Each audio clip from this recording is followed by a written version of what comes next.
And Andy McCarthy has been pressing this point for years. He's written books about this point. As you know, he's a former assistant U.S. attorney, prosecutor of terrorists. Andy, how are you, my friend? Mark, I'm doing great. How are you? I'm doing great. All right, give us the gist of this.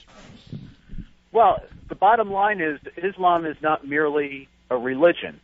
It undoubtedly, I think it's a mistake for people on our side to say that it's not a religion, because it clearly has some tenets that would be understood in the West as spiritual and religious. But I would argue that they only make up about 10 to 15% of the doctrine. Most of it is a comprehensive, authoritarian, societal framework with its own legal code. So it's really more of a political ideology with religious elements than it is, strictly speaking, a religion. And I think if you apply religious liberty tests that are meant and were intended when they were put in the Constitution to reflect a Judeo-Christian society that respects a division between the spiritual sphere of life and the political and civic sphere of life, you really can't apply that to classical Islam, because it doesn't recognize that kind of division, and because its political program in core ways is antithetical to our constitutional system.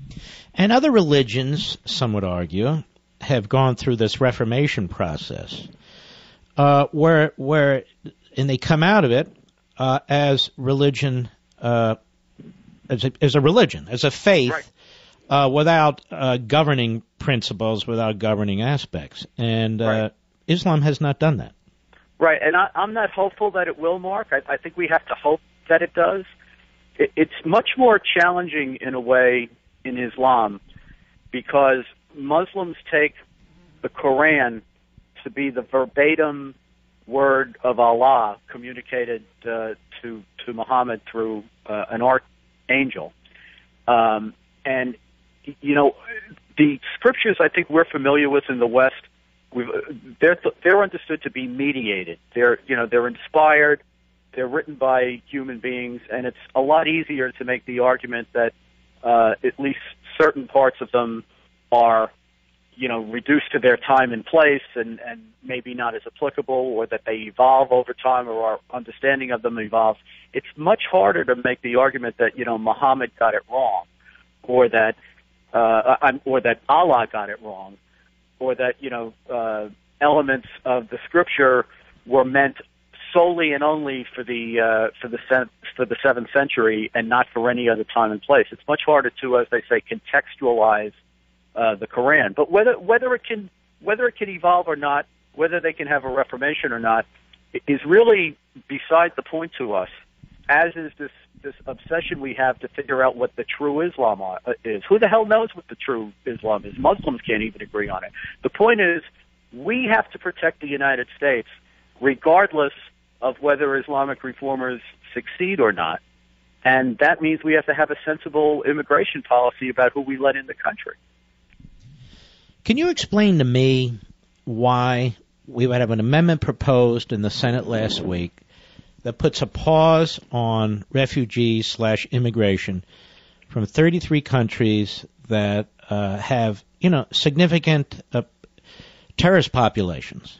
Or we don't know if they do or not, but they appear to ensure first that our systems here in the United States, which are woefully poor, can properly vet people coming in here. Why would 90% of the United States Senate vote against that? I think it's recklessly irresponsible to have voted against that, Mark. And if you're a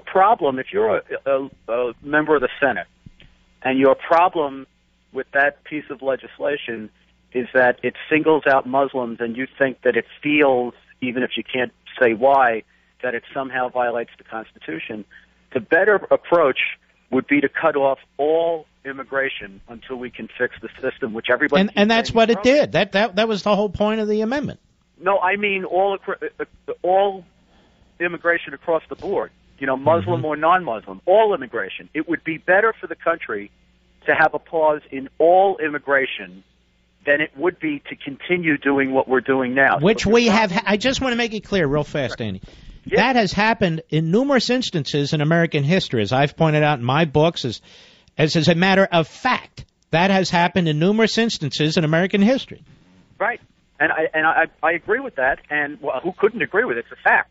But the point is that if your problem is this imaginary thing like we can't make classifications in our immigration policy, which is ludicrous and defies history as well. But if that's your problem, if your theory is that it would violate the Constitution to single out Muslims, I say fine. Then don't have any immigration across the board until we fix a system that, Rubio and Graham and all these people who are the reformers all told us is a broken system that needs to be reformed. All right, well then let's cut off all immigration and then you reform it and get back to us when it's fixed. Let's stop right. That's an important point. You said, and correctly, that they want comprehensive immigration reform. Let's play their game, because they say the system is broken. It's not. It can't be repaired. So it needs to be fundamentally altered.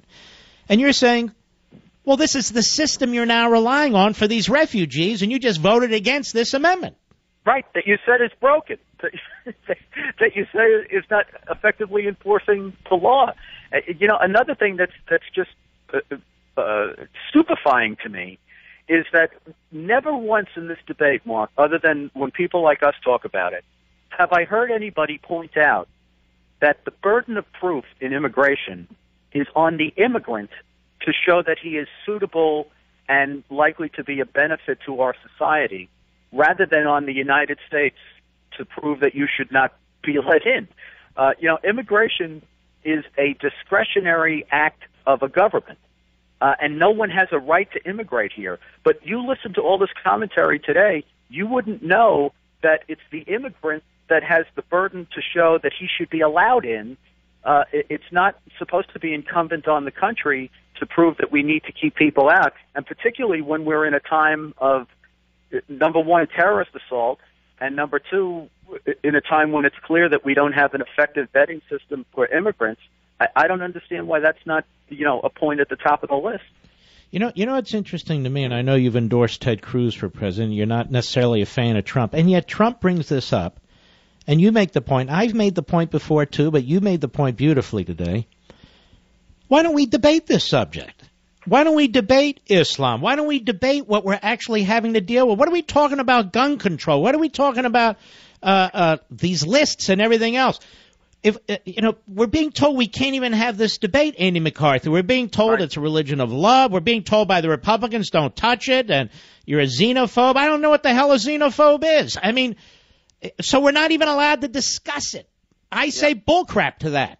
Yep, and you know who we're hurting the most, Mark, by that? Not just our own national security. The people that we hurt the most are authentic, pro-Western, pro-American moderate Muslims, because what they need is for Sharia ideology and Sharia supremacism to be held up to the light of examination, and the ideas that people like the Muslim Brotherhood have to be examined and marginalized in this society. That's the only way that we're going to empower authentic moderate Muslims, which is what we say we want to do. The people who don't want to have the conversation that we're talking about are the left and the Islamic supremacists, because they... Well, not just them. I'm sorry, but the Republican establishment doesn't want to either. No, progressives of all stripes. That's right. But the Muslim Brotherhood and Islamic supremacists are the ones who have a deep interest in not having their ideological system examined by the public. It would actually help authentic moderate Muslims to say, that's what those guys believe, and we don't. Very quickly, you have decided that you're endorsing Ted Cruz, and you have some difficulty with Rubio's position when it comes to foreign policy and national security and so forth. Would you like to touch on that briefly?